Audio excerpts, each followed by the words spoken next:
El 1 de marzo de 1781 nacería en el seno de la familia de la Carrera y Cuevas y Verdugo la niña Francisca Javiera, la mayor de 4 hermanos. Con el tiempo se unirían Juan José, Luis Florentino y José Miguel, con quienes tendría un destacado rol en el proceso de emancipación de la patria.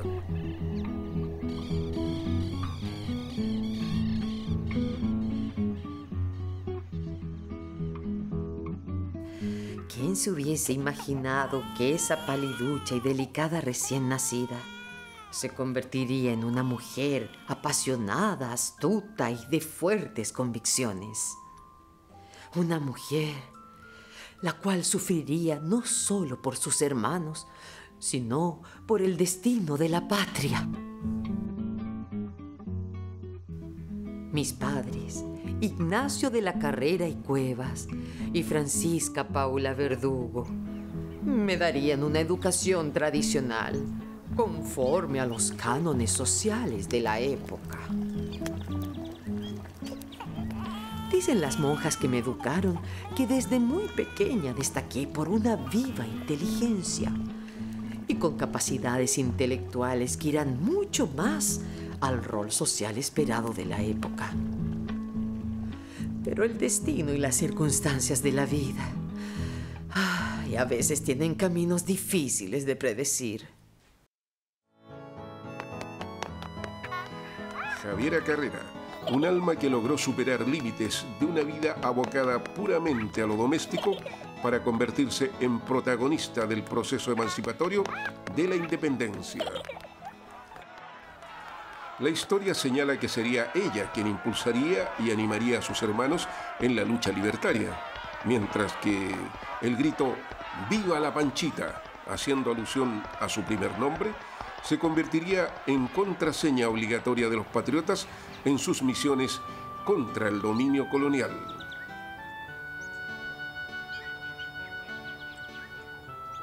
Corría el año 1812 cuando José Miguel Carrera, el más impetuoso de sus hermanos, encabezó un nuevo golpe que lo dejó como director supremo hasta el año siguiente.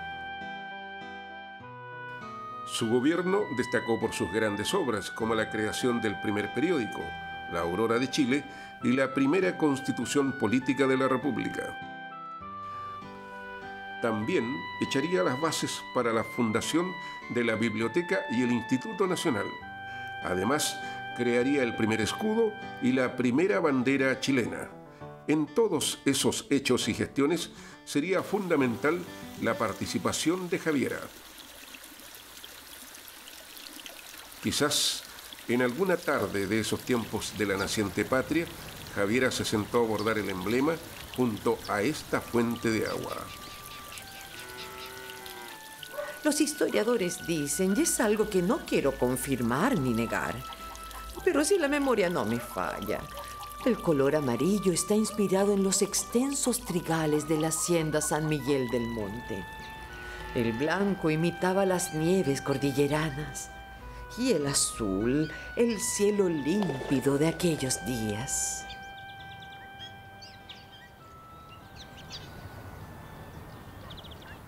Fui una mujer muy activa en las tertulias de cuño revolucionario y en la vida social santiaguina. Junto a José Miguel festejamos en La Moneda uno de los bailes más luminosos y alegres de la causa patriótica. Recuerdo haber usado sobre mi cabeza una guirnalda de perlas y diamantes que pendía una corona vuelta al revés, en señal del vencimiento español. Un 30 de septiembre de 1812 se celebró el primer aniversario de la libertad nacional.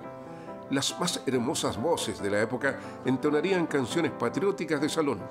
Se bailarían viejas y elegantes danzas coloniales, pero también se permitirían ciertas licencias que causarían mucha gracia. En octubre de 1814 se produce el desastre de Rancagua y la caída de la patria vieja, aquella que con tanto orgullo habían liderado a los Carrera. Ahora vendrían los años más extenuantes y desgraciados. Los hermanos huyen de Chile y buscan ponerse a salvo de las persecuciones de los españoles. Escapé primero hacia Lampa y luego a los alrededores de los Andes, llevando a mi hijo menor y dejando a los otros con mi esposo en Chile. Desde el exilio en Argentina y Uruguay, mantendría correspondencia con mis familiares, buscando acercar mi corazón a la tierra esquiva a la que seguía dedicando tantos desvelos. 10 años habrían de pasar antes que volviera a pisar suelo chileno. En Argentina quedarían los recuerdos más amargos de las desgracias de los Carrera. José Miguel fue condenado a muerte y ejecutado en 1821 en Mendoza, 3 años después de que sus hermanos Juan José y Luis corrieran la misma e infausta suerte.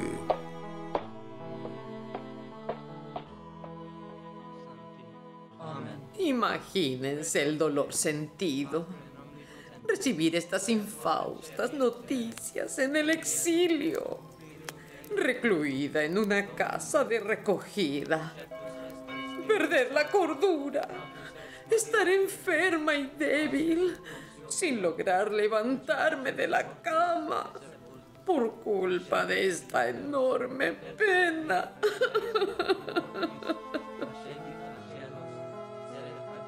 A la trágica ejecución de sus hermanos se sumaría la lejanía y las pocas noticias de sus hijos e hijas, todas penas que terminarían por desmoronar su carácter.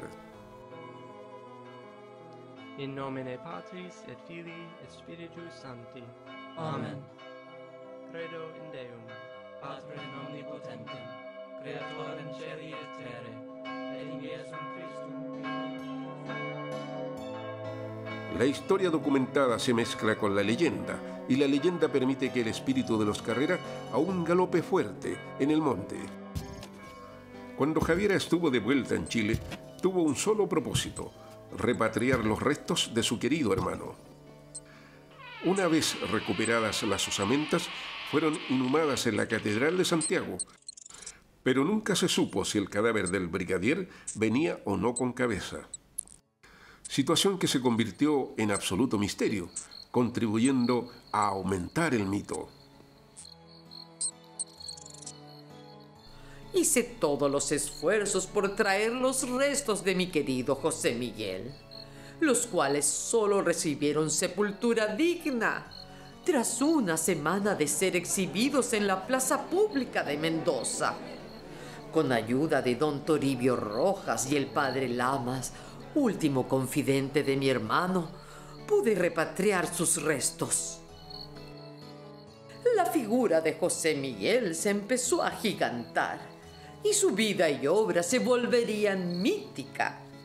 El pueblo, profundamente religioso, atribuyó a su cráneo una devoción, no tardando en darle cualidades milagrosas. La historia es confusa con los restos del cuerpo del padre de la patria. Es probable que con el correr de los años algún sacerdote haya decidido poner la calavera en una urna y comenzó a exhibirla en público. Después de un largo devenir en las memorias del olvido, las autoridades de la provincia de Talagante inician un proceso para recuperarla e intentar indagar si efectivamente aquellos restos pertenecían al prócer. Y como santa que es, la calavera volvió al monte, donde es custodiada con orgullo carrerista.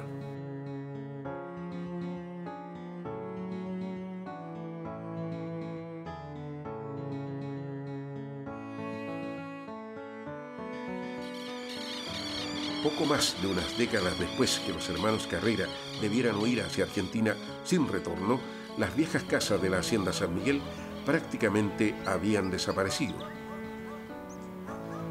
En 1852, 10 años antes de su partida eterna, la venerable Javiera se refugió en la vieja casona familiar, tal vez intentando tener una figura secundaria en la naciente república.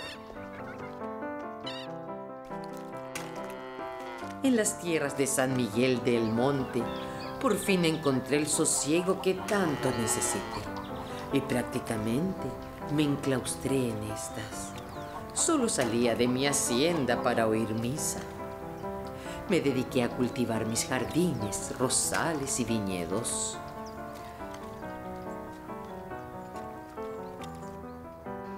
Aunque Javiera vivía alejada de la vida pública, de todas maneras arribaban hasta la histórica casona de San Miguel del Monte los grandes personajes emancipados de la Revolución de 1850, los llamados Sociedad de la Igualdad. Eran Francisco Bilbao, Eusebio Lillo, Benjamín Vicuña Maquena, el artesano Larraecheda y su sobrino José Miguel Carrera Fontecilla. En los vastos terrenos de mi hacienda di apoyo a hombres idealistas y revolucionarios, los cuales descollaban por su inteligencia o su saber. En mis salones se hicieron ejercicios intelectuales y militares, conducentes a combatir en contra de los adversarios. Batalla que llegó el 20 de abril de 1851. Una revuelta que una vez más me impactó al perder familiares y amigos.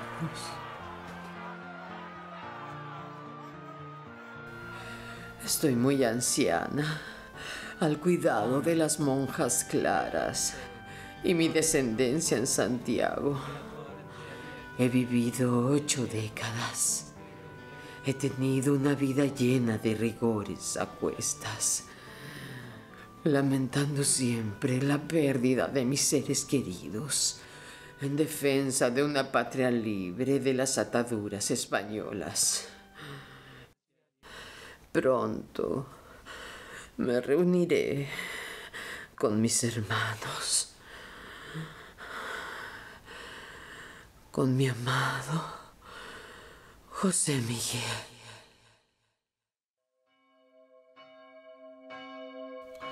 Javiera Carrera, un alma única, cuyas capacidades intelectuales e influencias irían mucho más allá de lo esperado, logrando ocupar un lugar político y público insospechado para las mujeres del periodo. Su recuerdo aún permanece vivo, pues su nombre y figura están inscritos entre los y las grandes patriotas de Chile. ¡Viva la Panchita!